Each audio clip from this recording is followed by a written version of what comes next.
热巴与陈星旭共同揭开千年迷局的血色传说。欢迎来到一场穿越时空、挑战命运、触碰灵魂的奇幻冒险。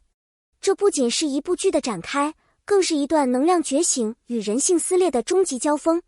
今天我们将深入解密这段超自然对抗之战的背后故事，看迪丽热巴如何颠覆形象，看陈星旭如何用7年隐忍书写命运拯救的抉择。颠覆仙气，迪丽热巴的风刀进化史。过去我们熟悉的迪丽热巴总是扮演温婉灵动、似仙非仙的角色，然而这一次她化身一位背负血脉仇恨的战士，她不是仙女了，而是利刃在手、心有雷霆的风刀猎手。在这部作品中，她身着70套战损装扮，每一套都凝结了她与敌人的浴血搏杀。她的角色，一位文艺雕刻师，因家族的血债而觉醒血性，从柔弱到锋利，从缄默到爆裂，完成一次彻底进化。每一次出刀都是复仇的信号，每一次破衣都是力量的释放。观众评论，她是新时代的东方女战神。陈星旭的牢笼之吻，7年潜伏只为一次觉醒。如果说迪丽热巴代表战的力量，那么陈星旭就是忍的极致。作为潜伏在敌人心脏7年的间谍，陈星旭饰演的角色承受了人性与忠诚之间的极限拉扯。他的眼神中充满故事，从挖矿地的悲嚎到面对爱人时的挣扎，句句无言胜千言。最令人揪心的是，牢笼之吻与悬崖诀别。一场是在囚禁中唤醒信念，一场是在断崖前道尽诀别。这不是普通爱情戏，而是牺牲与希望交织的悲壮告白。陈星旭用眼神杀征服了全网，演技太狠了，直接窒息成为热评第一。千年家族诅咒，从缠头君到地枭的生死对决。缠头君与地枭的对抗，并非单纯的正邪战争，而是代际之间难以摆脱的宿命枷锁。女主聂九洛肩负祖辈传下的使命，哪怕不情愿，也不得不卷入这场与地枭有关的血色风暴。她的选择并不自由，却仍一次次在战斗中坚定自我。而燕拓作为卧底，不仅面临身份暴露的风险，更必须用7年青春换来片刻真相。他们不是天生的英雄，只是为了家人、为了信念选择站出来的人。面对以血统为纽带的仇恨，观众能强烈感受到一种我若是你也无法逃避的代入感。这种纠葛是来自命运的残酷考验，也是人物成长的深度铺垫。打斗场面高能，1秒18万的视觉奇迹。与其说这些打斗场面是特效技术的堆叠，不如说他们是角色心理的具象化。每一场战斗不只是胜负之争，更是情绪爆发的出口。特别是在雨夜地宫的那场战斗中，迪丽热巴满身鲜血，眼神坚定，从文艺雕刻师彻底转变为战士。那一刻的她不再逃避，而是迎难而上。制作团队精心设计动作走位，每一刀每一拳都极具张力，让观众不仅是看见，更是感受到角色的痛、恨、绝望与希望。特效虽贵，但更贵的是演员为角色所投入的情感与身体极限。这样的视听体验不只是炫酷，而是一种震撼人心的共鸣。观众看完往往久久难以平静，因为打斗之外是对生命选择的刻骨叩问。角色群像，每一个配角都是灵魂，这一点是本剧最打动人心的部分之一。我们很少看到一部剧能将配角写得如此立体、真实。狂犬行身虽然疯癫，但在一次次战斗中拼死守护伙伴，那种我怕死但我更怕你出事的眼神让人动容。玉荣作为鬼术师，不只是制造幻象的工具人，而是一个内心极度孤独却极度渴望认同的复杂个体。而林希柔这个枭族首领，虽然冷酷无情，却在某一刻流露出失去亲族的痛苦。这些角色没有被脸谱化，他们都是可能是我们某一面的化身。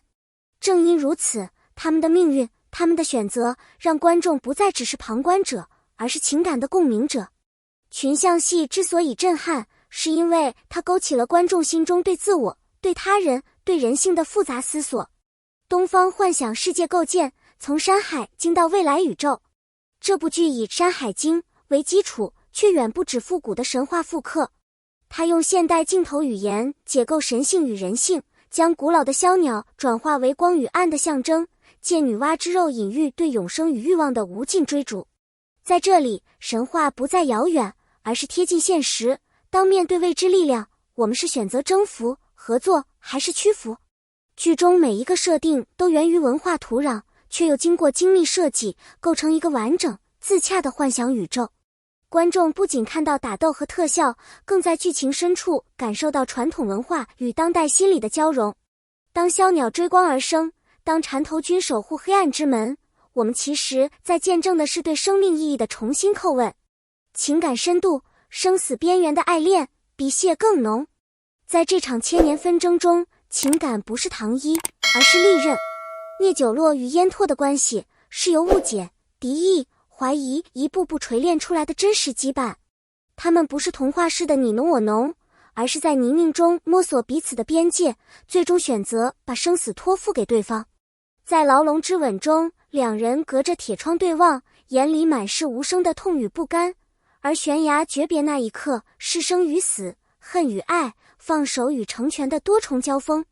这些瞬间直击人心，让人不禁思考，在生命最脆弱的时候，谁才是你真正信赖的人？爱情在这里不是逃避痛苦的出口，而是直面命运时的光。正因如此，它才如此深刻，如此真实，令人久久难忘。热搜不断，未播先火的现象级话题。这部剧尚未播出，已在网络上掀起滔天热浪。这种未播先火现象并非偶然。首先，它精准踩中了观众情绪的爆点，女性战士觉醒、卧底牺牲爱情、东方神话改编、宿命对抗等元素，每一个都极具讨论度。其次，主创团队与演员的深厚实力让人充满期待。迪丽热巴一改仙女标签，陈星旭演绎极限隐忍，两人互动频频上热搜，话题度爆棚。网友自发剪辑片段，分析剧情，还原设定，形成了强大自传播效应。井号牢笼之吻 cut 井号光是一个片段就引发100万播放，足见观众对内容的渴望。这种热度不仅是流量的体现，更是观众情感共鸣的体现。我们渴望的不只是剧情，而是带入那段战与爱的旅程。原著忠实还原，剧本重塑灵魂。一部好剧的灵魂来自于它对原著精神的忠实与升华。本剧在尊重魏武原作的基础上，做出结构性强化，删繁就简，聚焦主题，强化情绪递进。尤其保留了人间地狱这一意象，使整部剧在奇幻外壳下拥有震撼人心的内核。剧本对人物动机的剖析更细腻，每一个角色都有前史，有苦衷，不再脸谱化。燕拓为何愿意卧底7年？聂九洛为何坚持复仇？这些不再只是推动剧情的工具，而是构成人性立体感的关键。此外，剧本还巧妙地设计悬念与反转，不断挑战观众认知。它让人明白，真正动人的故事不靠炫技，而是靠真实情感在观众心中留下痕迹。这部剧正在用剧本的力量完成一次灵魂唤醒，不只是剧集，更是一场生命的觉醒。归根结底，这部剧的意义远远超出娱乐范畴。它讲述的是，当仇恨与爱交织，当家族与个体冲突，当人性与非人之力抗衡，我们是否还能坚守自我？它是一次对忠诚、牺牲、复仇与救赎的深度探索，是让人不断回味的精神之旅。你准备好迎接这场风暴了吗？迪丽热巴不再是你熟悉的仙女，她是一位手握锋刃、心藏雷霆的战士。陈星旭也不再只是深情王子，而是用7年孤独铺成真相之路的英雄。他们之间的牢笼之吻与悬崖诀别，是这个夏天最撕裂人心的爱情瞬间。而枭鸟的黑夜之战更将开启东方幻想剧的新纪元。这是一部不容错过的奇幻神作，更是一场灵魂洗礼。感谢大家阅读到最后。如果你也被这部剧的设定、角色和情节所打动，请不要忘了点赞、订阅我们的频道，并在评论区留下你最期待的一幕。我们将持续带来更多精彩解析，一起见证东方幻想的崛起。评论区见。你最想成为风刀聂九洛，还是卧底英雄燕拓？我们等你来聊。